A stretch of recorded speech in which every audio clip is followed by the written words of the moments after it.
this is David Kagen. You probably know me from Friday the 13th, Part 6, Sheriff Garris, and you're listening to the Movie Raid.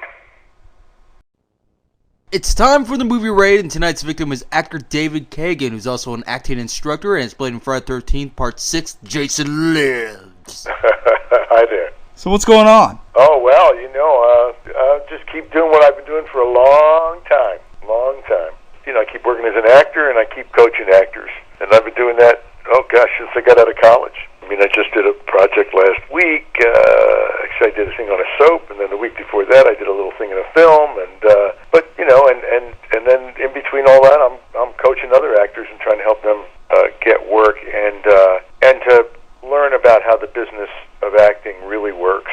Because people come out here and they have a lot of misconceptions about that, and they get exploited by acting, classes that tell them it's all going to be instant, and they get exploited in a lot of different ways. So, we try to help them at my school, learn what it's really about, learn what they really need to learn. And the biggest problem is everybody wants instant. Yeah. And of course, in some way, of course, it'd be nice if we could just have instant, but not really, because everything that's instant doesn't satisfy for very long, But that's the big problem for people, and the biggest mistake they make when they come out here is they get sucked into a school that'll say, learn how to act in a weekend, or learn how to act in 6 weeks, or take a casting director workshop. They're looking for that quick shortcut, and then they get their hearts broken. They have a dream, and it doesn't go at all the way they thought it was going to go, and they waste a lot of time. And that's one of the problems, because it is a youth business. That's the easiest time to get into it. So you can be exploited and spend money and waste money, but you can't get your youth back. You can't get your time back. And the other thing, I know you asked me a simple question, but it's funny because I've been thinking about this a lot lately, is that if you go into a room, if you're lucky enough to get an audition, the people on the other side of the table can probably tell within 5 to 15 seconds whether you really are at a professional level as an actor or not. If you're not, they probably resent it that you've wasted their time, and it's probably going to be a lot harder, if maybe sometimes impossible, to get in there anytime soon for a second shot. You want to do this in a smart and intelligent way. You want to be ready. And I think if you look at the people who are really good at this, you'll see that they worked on it for a long time. I just discovered a wonderful YouTube video with Steven Spielberg, who talks for about 10 or 12 minutes about how he got started. And he talks about going to a movie for the first time, and Cecil B. DeMille's, I think, the greatest show on earth, and he sees this train crash, and then as a child, and he asks his father to buy him a train set. So he tries to recreate that crash. Now he's a young kid, and that's how he started. That's when he started learning. And then you see other wonderful videos, YouTube videos. Bryan Cranston talks about auditioning. There's a wonderful YouTube video. You can get it on my website. It's davidkagan.com, and learn about that and what the real deal is with auditioning. And any number of YouTube videos where people are really experienced and know what they're doing. I've been around for a while, so I think of people like Dustin Hoffman or Harrison Ford or people like that, but I'm sure those aren't the only ones. So, that's a lot of what I do now, and actually what I did when I did Friday the 13th, I was teaching then. And I just closed my school for a few weeks while I went off to work. Now I have other teachers teaching for me as well, so when I work, I don't have to close the school, but at that point, that's what I did. And I have learned more from my students, maybe than in any other way, because they've shown me what not to do as well as what to do. And every time I tell them what to do, it reinforces it in my own mind and in my own acting, and it helps me be braver about doing what I need to do. Now, when you act, do you actually act to put money into your school? Oh, sure. But the school by itself has been self-supporting all these years, so I don't need to do it that way. The school itself, takes care of itself. What do you think the value is in acting? Well, and that's an interesting question. I think that is a very, that's a personal thing. Now, when I started acting, I was very young. I was a child. And part of it was I used to go to the theater, live theater, and see my dad act. And he would do all these great plays that had a message, that had something. Those plays were trying to say something about how we should live our lives. He was doing plays by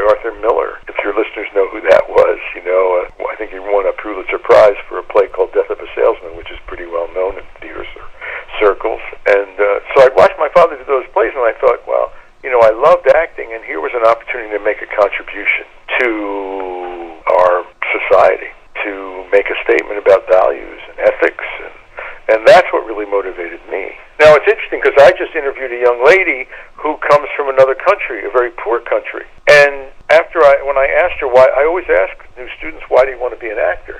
And at first she told me something, that didn't reveal very much. And I said, really, that it? And then she started to get very emotional and said, well, I come from this country that's very poor.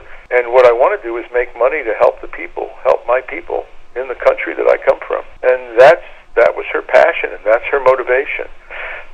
And that is, I think, extremely important to be in touch with. Because the business is a tough business. And there's a lot of rejection. And there's, people can be very unkind, and there can be a lot of dysfunctional behavior. I mean, at the Oscars, this last Oscar show, that was talked about during the show. And so to be able to weather all of that, you need to have some kind of purpose that really motivates you. You have to have a reason that you love it. It's a wonderful experience to find the release, the opportunity to release certain sides of yourself that you don't feel that are appropriate to release in your everyday life necessarily. And then you get a chance to play a role where you get to express that side of yourself. You can feel that just doing that can help people give themselves permission to be more of who they really are. This isn't what people expect about acting. People think, maybe that acting's all about pretending, but Yeah. it's really about using yourself and just different sides of yourself, and even discovering different sides of yourself that you get to use while you're playing a particular role, and that is entertaining for people, or fun for people, or enriching and inspiring for people. I mean, obviously, people go to Friday the 13th to have a good time. Oh, yeah. And to have the heck scared out of them, to get really scared. And but even in that, I've gotten fan letters all these years. I still get fan letters and emails.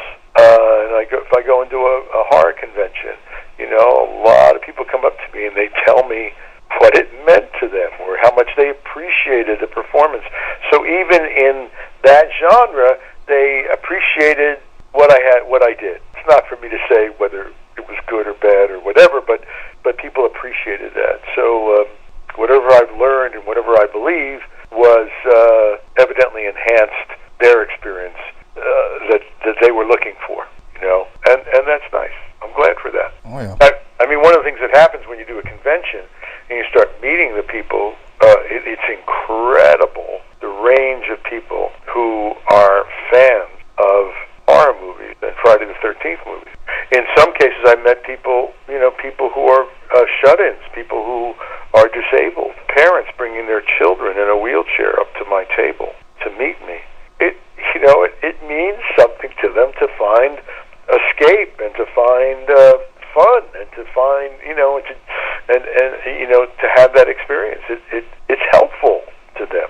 I never thought that. I did Friday the 13th because it was a nice, juicy role, and it was an opportunity. And as it turned out, I had a lot of fun doing it. Doing a horror movie is a lot of fun. You get to do all those things that you saw as a kid, in the movies that scared you. And it's great fun. Well, Tommy McLaughlin, who was the writer and director of, Friday the 13th Part 6, and went on to direct a lot of quality stuff, is a quality guy. He wanted to do a new twist, to add a level of humor to it. And I thought it was good. I really did. As a matter of fact, it was interesting. It was definitely a new approach. It was. It still kept to its roots a little bit. I'm sure Tommy would be very happy to hear that as well. Yeah, and of course, I love the way how they kept Jason Voorhees the way he is. It always matters of how Jason moves. A lot of people say, well, anyone can move like Jason. Yeah, but can they do it right? With Jason, he has a story. A lot of people will just assume he's just some killer with a hockey mask. He's not. There's a reason why he does it. It fits very well. It's like the scene where Jason rips off one of the paintballer's arms off, and he looks at it and he's like, what? I know. Well, also, there's a scene where the whole thing where Jason never harms young children. No. Now, the scene in the movie where he comes into their bunk room where they're all sleeping, and he bends down, gets very close to this young child, but there's that tradition where he doesn't hurt any children. Yeah, because he himself was a child. I guess, you know. He wanted to play with children at that time, but of course we all know about the whole incident, so that's probably the reason why he doesn't do it. Who knows? Right. And, you know, that's all stuff that I've learned over the years after the fact. You know, I didn't know that stuff going into the film. I knew about Friday the 13th, of course. Hard not to know about it, but I didn't know those specifics. What about your character? Did you want to up it a little bit, or did you know exactly what type of person this character was? Well, you know, the thing is about doing this kind of stuff, I think, if you do it well, and I'm not the only one who says this, and I've coached on sets a lot, on, you know, films that are in production, is that it's an evolution, and that you learn about this person. You learn about what it's like to be in these situations by actually letting yourself believe that you're in these situations, and behavior comes out of you that you didn't expect. There's a lot, in the best film, there are surprises each day when people are shooting that film, and they're making discoveries. Everybody is, including the director, and that's what makes it also feel like it's happening for the first time, because it is, and it's very exciting, and it feels a little risky, and you have to like that if you want to be an actor. You have to like taking those kinds of risks where something just instinctively pops out of you that you didn't know was going to be there, that was going to come up at all. I worked a lot on the role before we shot, and but then there's actually getting into the situation with people, with the other actors and with the director, and it's actually nighttime, and and there's all these fun things that you get to do, things that you have to react to, things you have to deal with.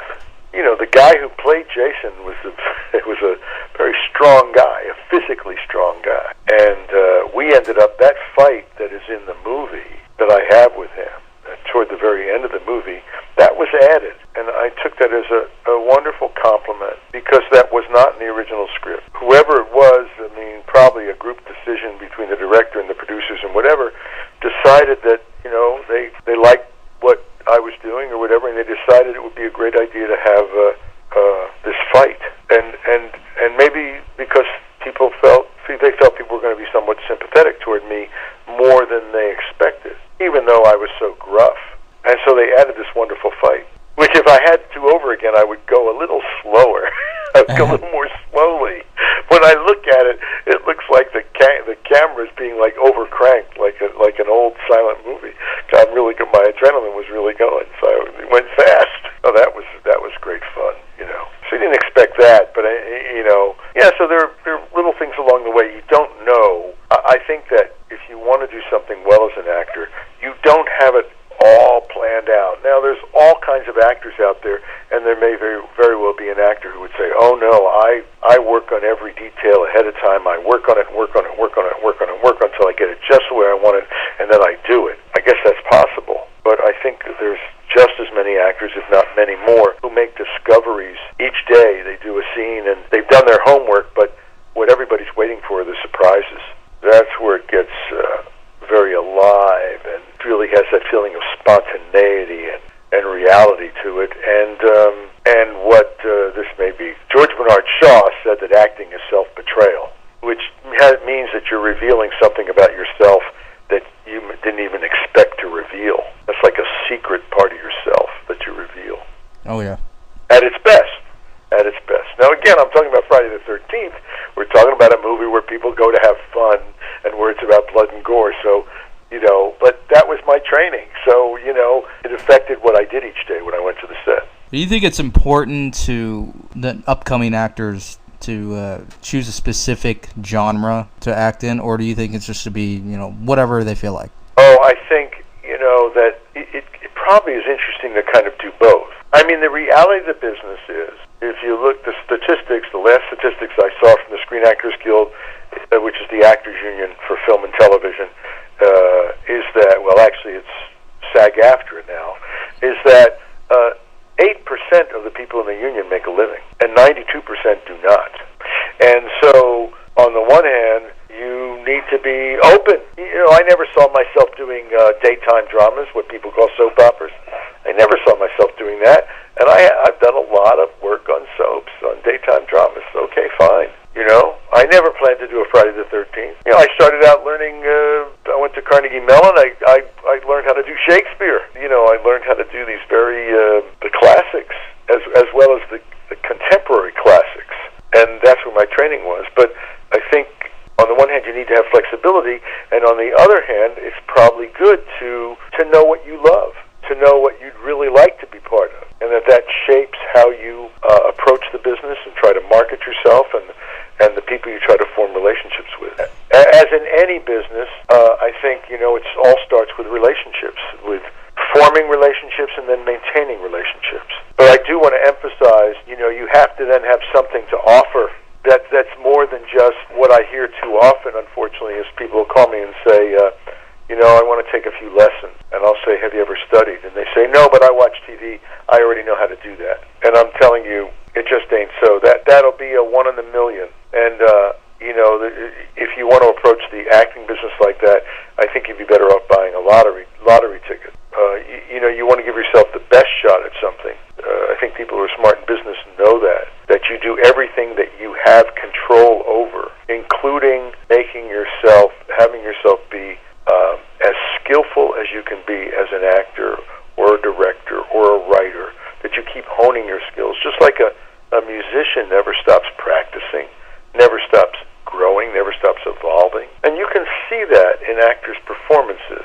Somebody who's had a long career. You look at somebody like Paul Newman when he did HUD, and then look at Paul Newman in like Nobody's Fool. It's like a different actor. He's so much more relaxed. It's so much easier. You look at Anthony Hopkins when he did, I think his first film was Lion in Winter, where you see somebody who's very tense, which worked and might have been somewhat intentional, and then look at him much later in Silence of the Lambs or Amistad or whatever, you see a different actor, and that's a wonderful experience to have, to gain mastery over your craft and to keep evolving rather than to be shallow and superficial. There's plenty of that out here. Whatever somebody thinks of whatever is on TV or in film, and I'm not going to comment on that, about what I think at the moment anyway, but the people who are doing that stuff, they take it very seriously, and they want the actors that they hire to elevate their material. So there's more to it than meets the eye. We'll go ahead and plug in any projects that you're involved in, anything that you would like to share, any advice or anything like that, any web addresses, anything like that. Well, I mean, if people are looking to act, I just tell them to go look at davidkagen.com, and that's Kagen.com, DAVIDKAGEN.com. And in terms of advice, I just say, look, that the people who go to the Olympics, who win medals, didn't just take a few lessons and then win a gold medal. I was told that Michael Jordan, who used to throw like 1,000 to 1,500 free throws every day. Imagine what some people would consider the greatest basketball player of all time, and spending several hours each day throwing free throws. So the biggest piece of advice is, don't kid yourself. You need to get ready and stay ready and keep evolving. And in terms of things, I mean, I just things I've done. I just did a little thing on a soap last week, and the week before that, I just did a little thing in a film, and that's the kind of thing that things come along. I don't at this stage of the game. I just sort of I don't pursue it intensely. I do some things to pursue work, and auditions and jobs come along here and there. So there's nothing in particular that I can say to you at the moment. I did just get a DVD of a small film that I did that's going to go around, get released shortly, and I know it's going to play some festivals. And I enjoy the challenge still, regardless of the piece of material. I enjoy the challenge of seeing what I can do with it, and seeing and going beyond what I did the previous time, and not just doing some stock character or something like that. I hope that makes my work better, and what I particularly love to do is be part of something that contributes to people, contributes to their happiness, or contributes to their lives in some way. So I just sort of take what comes and have a good time.